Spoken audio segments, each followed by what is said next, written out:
ছাত্ৰ-ছাত্ৰীসকল আজি আমি অনুশীলনী 6.2 4 নম্বৰৰ অংকটো কেনে ধৰণে সমাধান কৰিব লাগে তাকে আমি আলোচনা কৰোঁ। ডায়াগ্ৰামটোলৈ চোৱা কি দিয়া আছে PQ সমান্তৰাল ST হয়নে PQ সমান্তৰাল ST আৰু কি দিছে কোণ PQR 110 ডিগ্ৰী দিছে হয়নে আৰু দিছে RST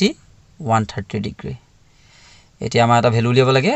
angle QRS কোণৰ ভ্যালুটো আমাৰ উলিয়াব লাগে। আমি এতিয়া কেনে ধৰণে কৰিব লাগে তাকে চাওঁ আৰু তোমালোকে এই R শিক্ষাবিন্দুৰ পৰা এডাল ৰেখা অংকন কৰিব লাগিব। মই ৰেখাডাল অংকন কৰি দিছো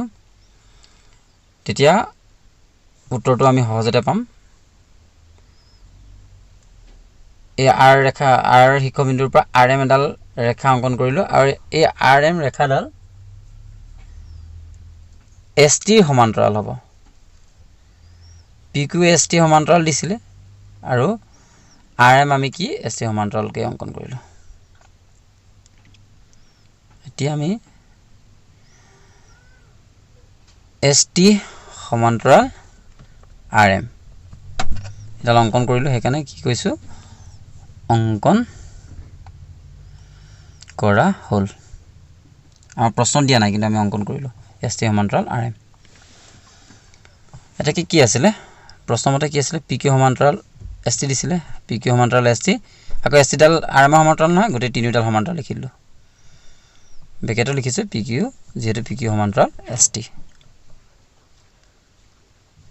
এটাকে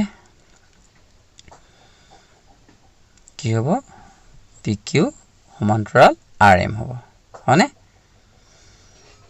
এতিয়া চাবা PQ সমান্তৰাল যদি RM হয় এটা কথা মনত ৰাখিবা আমি এটা কোণ পাইছিলো সমান্তৰাল ৰেখাৰ ক্ষেত্ৰত তাকে মই লিখিব বিচাৰিছো কোণ PQR সমান কোণ QRM কিয় সমান হ'ব তোমালোকৰ মনত নিশ্চয় আছে একান্তৰ কোণ যাক একান্তৰ অন্তঃকোণ বুলি কোৱা হয় গতিকে লিখি দিবা গতিকে PQR সমান QRM এই কোণটো দেখিছানে এই দুটা কোণ সমান হ'ব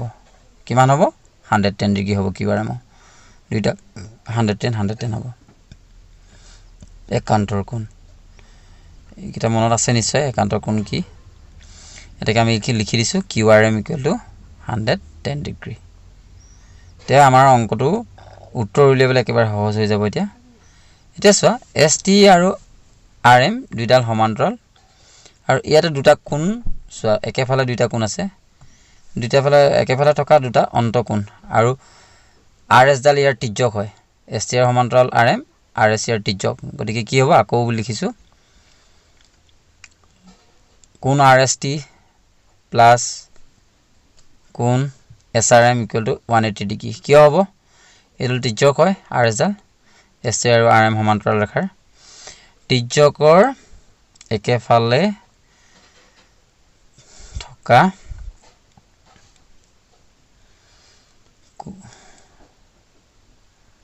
অন্তঃকোণৰ যোগফল তিৰ্যকৰ একেফালে থকা অন্তঃকোণৰ যোগফল কিমান আছিল 180 ডিগ্ৰী আছিল হয়নে গতিকে হেতুকে আমি ব্ৰেকেটে লিখিছো যুক্তিটো লিখিব লাগিব আমি কিয় 180 ডিগ্ৰী পাইছো এনে ধৰণে আমি লিখিলেহে যুক্তিসংগত হ'ব। এতিয়া চাবা RST ভ্যালুটো দি দিছে 130 ডিগ্ৰী হয়নে গতিকে আমি ইয়াৰ ভ্যালুটো পুট কৰি দিম 130 ডিগ্ৰী প্লাস SRM = 180 ডিগ্ৰী। এতিয়া SRM এৰ ভ্যালুটো উলিয়াবলৈ একেবাৰে সহজ হৈ যাব SRM 130 ডিগ্ৰীটো ইফালে প্লাস আছিল সমান চিহ্ন ইপাৰে লৈ গলে মাইনাস হৈ গল 180 ডিগ্ৰী মাইনাস 130 ডিগ্ৰী কিমান হ'ব 180 পৰা 130 মাইনাস কৰিলে 50 ডিগ্ৰী